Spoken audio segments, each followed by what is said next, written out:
Welcome to this edition of Cardinal Clips, where we're going to talk to Jodi Wambeke about the Early Childhood Initiative and early childhood literacy. Welcome, Jodi. I'm glad to have you here. Thanks, Jerry. It's great to be here. So could you tell us a little bit about the Early Childhood Initiative, what it does, and how it started? The initiative really is focusing on quality care and early education in our community. And one way that we are really working on that is through a grant that we received through the Otto Bremer Foundation. And that grant is really targeting literacy in our community. We have many community organizations that are assisting us with a lot of the literacy events that we have coming up over the course of the next few months. Is this a birth through 5? What age range are covered? They are focusing on children that are age birth through kindergarten age 5. Jodi, I participated in some of the things that you've done. As you look back, is there anything that seems to be a real highlight in the last couple of years that you think, boy, we really want to do that again? We have done a lot of neat things over the last couple of years, but I think some of the highlights have been our read-along program that Rudy Vigil will be talking to you about, and then also our 5th annual fire station event will be coming up in October that Chief Calvin will be discussing as well. And one of the things that came out of that was we had written and published a children's book for that, specifically for that event. So I think at this point, those are the two biggest highlights that we have had over the course of time. As you look towards the future, I know you got lots of things on the stove cooking.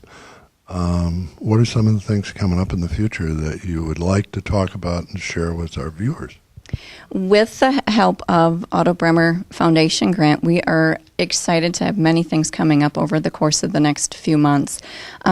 We will have a 1,000 Books by Kindergarten program coming up that Chris will be talking about from the library.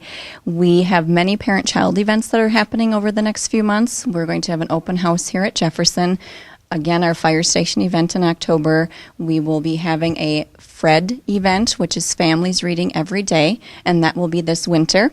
We'll have a Dr. Seuss event coming up in February, and then in April we're going to finish up with our Family Fun Night, which is a collaboration with the college, the local IEIC, and Head Start, which we're really excited about. And so those are some of the parent-child events, but we also have other events that we are working on that will target our child care providers, both our English-speaking and our Latino and Somali providers as well.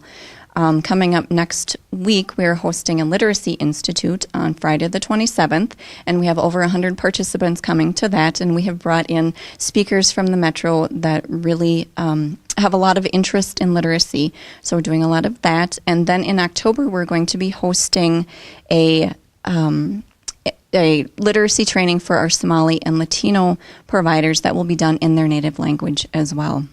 As you think about the progress that you've made, how do you measure that? How do you think? Because there are lots of things going on, but how do you measure that it's made a difference? One of the things that we really can look at is the readiness skills of our little kiddos that are going into kindergarten in the fall. And one thing that another entity in our community, Empower, does is they do the P4 kindergarten testing. And so that really gives us a good baseline as to whether or not kids are entering kindergarten ready for school. If somebody wanted to participate in the things that you're going to have going on over the next few months, how would they do that? How would they indicate that they were interested in doing that? And would you be willing to take additional volunteers? Absolutely. We always love volunteers, and they can always contact me here at Jefferson Learning Center if they would like to participate or to volunteer, even for the read-along program that Rudy will be talking about. We always are looking for readers for that, and I would appreciate any volunteer that would like to do that. How do you get information out to people? How do they find out about what's going on? One of the things that we have is a quarterly newsletter that goes out to all families with children birth to 5. And in that, we try and put all the information of upcoming events. And also, families can check out the local cable calendar. We try and put all of our events on there as well. And another place people can look also is the Community Ed and Recreation website, which is www.willmarcer.com. Jodi, both you and I are committed to improving literacy, but maybe some people don't really understand what it is. Could you give us a brief explanation of what literacy is? You know, when we talk about literacy, I think a lot of people really think that means reading.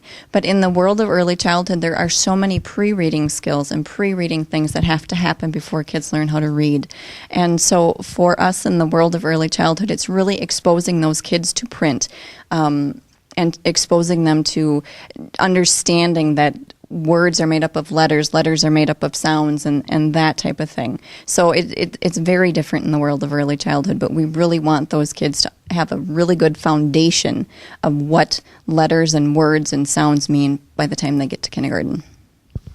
Well, that 10,000 words by kindergarten doesn't come easy, does it? Not at all. Not at all. You would think it's amazing how many kids come lacking the 10,000 words and what a difference that makes throughout their education. Thank you so much for spending time with me. Had a great visit. Thanks, Jerry. I appreciate being here, and it was fun to be here as well and talking about what we were doing with the Early Childhood Initiative.